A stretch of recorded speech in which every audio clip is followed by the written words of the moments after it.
টুরকা টুরকা কইরা আমরা বসাইছি করাইম যে জাল দনের লেগা এরপরে লারা দিছি মতন দিয়ে একটা টুরকা ভাই হইছে আল্লাহু লেখা আছে হ্যাঁ বউ আবার লারা দিল আবার দুই টুরকা আল্লাহু লেখা আছে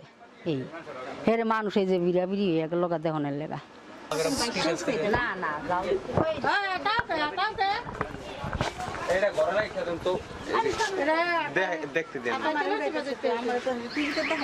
বিকেলবেলা বাসা থেকে বের হতে নিয়েছি তো এই বাসার ভাবি আমাকে মানে আমি রাস্তা দিয়ে যেতে নিয়েছি তো আমাকে মানে সবাইকে ডাকতেছে যে মাংসর টুকরোর মধ্যে আল্লাহ লেখা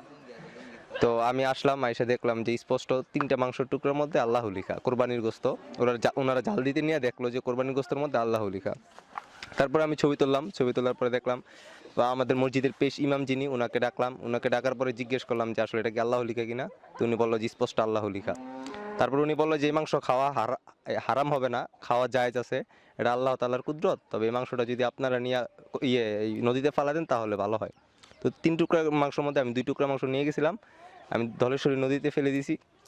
এরপরে বিভিন্ন মানুষ আসতে থাকে সন্ধ্যাবেলা রাত্রিবেলা অনেক মানুষের ভিড় সকল মানুষ এসে দেখতেছে আল্লাহ লেখা গোস্তের মধ্যে